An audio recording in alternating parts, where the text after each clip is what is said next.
les trouver sur des murs, des affiches, des poteaux, ou encore des poubelles. Vous les avez déjà vus, nécessairement, mais sans peut-être vraiment les regarder. Des pénis, dessinés au marqueur noir le plus souvent, surgissent du coin des rues, dans différentes villes. Qui est derrière ces manifestations picturales, et quel est le but de leur apparition? Nous avons réussi à trouver l'auteur de ces œuvres génitales, et ils nous livrent aujourd'hui leur sens.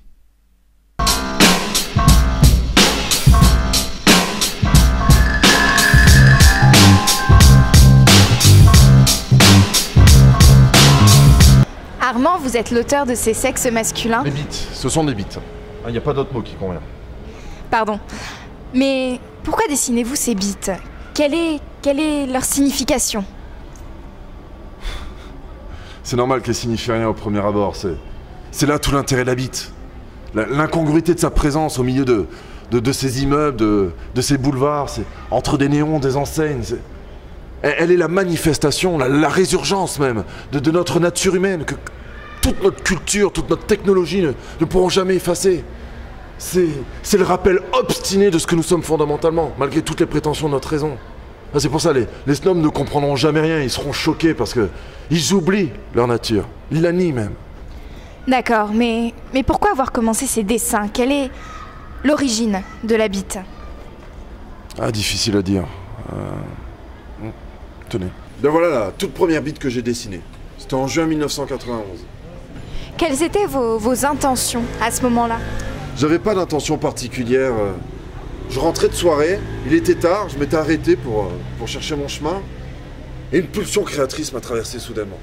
J'avais un marqueur sur moi, j'ai posé le feutre sur cette surface et c'est venu comme ça.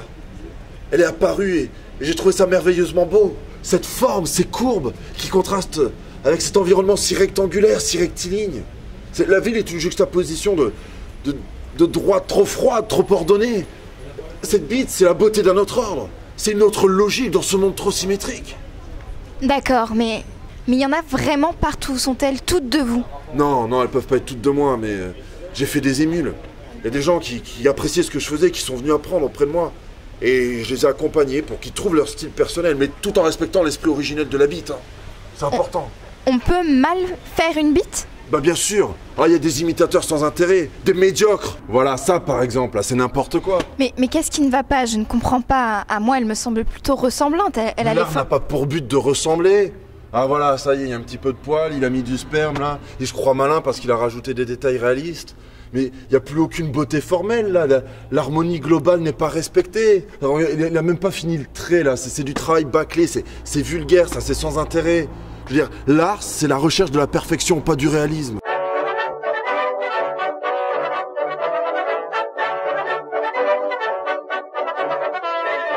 La bite apparaît dans l'Antiquité grecque avec les sculptures de la période mycénienne. Jugée indigne de côtoyer le divin, elle est boudée par l'art médiéval et celui de la Renaissance. C'est au XIXe siècle que la bite est à nouveau valorisée, mais elle devient une thématique à part entière, au XXe siècle, avec l'art génital. Armand de la Bruyère, qui enseigne l'art génital à l'école du Louvre, en revendique la paternité. Paternité qui ne fait pas l'unanimité parmi les historiens de l'art.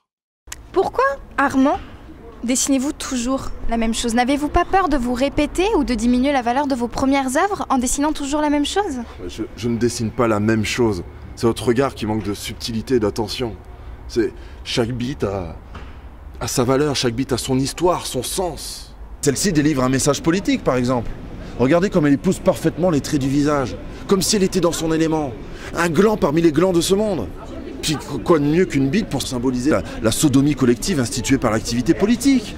Et vous voyez, là ça veut dire ça, mais chaque bite a un sens différent, chaque bite est unique. Merci beaucoup de nous avoir accordé cette interview, Armand. Peu de gens ont eu la chance de vous voir à l'œuvre. Moi-même, je ne vous ai trouvé que par le plus grand des hasards. Vos disciples non plus ne se montrent pas beaucoup au grand public. Pourtant, n'est-ce pas le but de tout artiste que d'être connu et reconnu? Pourquoi tant de discrétion, Armand? Mais le narcissisme, c'est le fléau de l'art actuellement. Les artistes, maintenant, ils veulent avoir plus d'importance que leur œuvre. Moi, c'est tout l'inverse. Je veux que mes bites existent indépendamment de moi, qu'elles me survivent. Il y a des productions qui n'ont de valeur que par la notoriété de l'artiste qui les ont faites.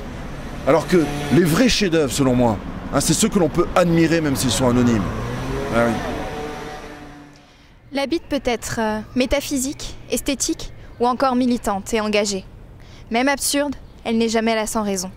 Une philosophie est sous-jacente à chacune de ces apparitions.